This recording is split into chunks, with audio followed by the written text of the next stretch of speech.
Kerala state police pensioners welfare association സംസ്ഥാന സമ്മേളനം കൊല്ലത്ത് ഓഗസ്റ്റ് 9, 10 തീയതികളിൽ കൊല്ലം ആശ്രാമത്താണ് സമ്മേളനം നടക്കുന്നതെന്ന് ഭാരവാഹികൾ അറിയിച്ചു.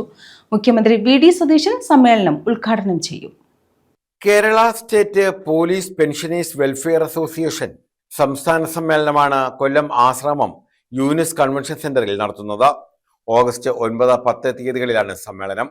മന്ത്രി വി.ഡി. സതീശൻ സമ്മേളനം ഉദ്ഘാടനം ചെയ്യും. പ്രതിനിധി സമ്മേളനത്തിന്റെ ഉദ്ഘാടനം ആഭ്യന്തരമന്ത്രി രമേശ് ചെന്നിത്തല നിർവഹിക്കുമെന്ന് ഭാരവാഹികൾ കൊല്ലത്ത് അറിയിച്ചു.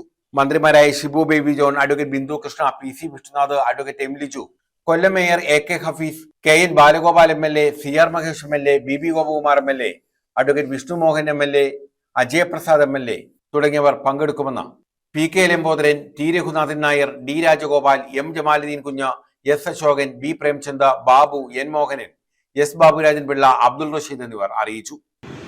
ഞങ്ങളുടെ പൊതുസമ്മേളനം ഉദ്ഘാടനം ചെയ്യുന്നത് ബഹുമാനപ്പെട്ട മുഖ്യമന്ത്രിയാണ്.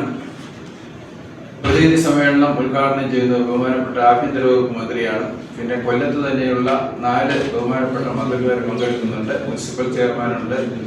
പിന്നെ കൊല്ലം ജില്ലയിലുള്ള എല്ലാ ജാതി മത രാഷ്ട്രീയ ചിന്തകൾക്ക് അതീതമായ എല്ലാ MLA-മാരും ആ യോഗത്തിൽ പങ്കെടുക്കുന്നുണ്ട്. പിന്നെ ലോക്കൽ പ്രതിനിധികളും ആ യോഗത്തിൽ പങ്കെടുക്കുന്നുണ്ട്. ഞങ്ങൾക്ക് പെൻഷൻകാർക്ക് ഒരുപാട് ആവശ്യങ്ങളുണ്ട്. എങ്കിലും ഞങ്ങൾ പോലീസിനെ സംബന്ധിച്ചിടത്തോളം ഞങ്ങൾക്ക് വളരെ കുറച്ച് ആവശ്യങ്ങളേ ഉള്ളൂ, അവർക്ക് മാത്രമായിട്ടുള്ളത്. അതിൽ ഏറ്റവും പ്രധാനമായിട്ടുള്ളതെന്ന് പറയുന്നത് ഞങ്ങളുടെ ഈ റിട്ടയർ ചെയ്തവർക്ക് 1/4/2011 ശേഷം റിട്ടയർ ചെയ്തവർക്കെല്ലാം ഈ ട്രെയിനിങ് പീരീഡ് സർവീസായി പരിഗണിച്ചിട്ട് അവർക്ക് എല്ലാ ആനുകൂല്യങ്ങളും കൊടുത്തു. അതേസമയം അതിന് മുമ്പുള്ള 1/4/2011 മുൻപ് റിട്ടയർ ചെയ്തവർക്ക് ആർക്കും തന്നെ ഈ ബെനിഫിറ്റ് കൊടുത്തിട്ടില്ല. അത് ഒരു വലിയ വേർതിരിവ് ആയിട്ടാണ് ഞങ്ങൾ കാണുന്നത്. അതിന് ഞങ്ങൾ പല കോടതികളിലും ഒരുപാട് കേസുകൾ നടത്തുകയും കേസുകളെല്ലാം ഞങ്ങൾക്ക് അനുകൂലമായി വിധിയുണ്ടായിട്ടും ഗവൺമെന്റ് അതിനൊരു അനുഭാവപൂർവമായ തീരുമാനം ഇതുവരെ എടുത്തിട്ടില്ല. അതിനു വേണ്ടിയിട്ടാണ് ഞങ്ങളുടെ ഏറ്റവും ശ്രമം ഞങ്ങൾ നടത്തിക്കൊണ്ടിരിക്കുന്നത്. കാരണം ഒരേ സമയത്ത് സർവീസിൽ കയറിയവരും ഒരേ ബാച്ചിലുള്ളവരിലും കുറേ പേർക്ക് കിട്ടും, കുറേ പേർക്ക് കിട്ടുന്നില്ല.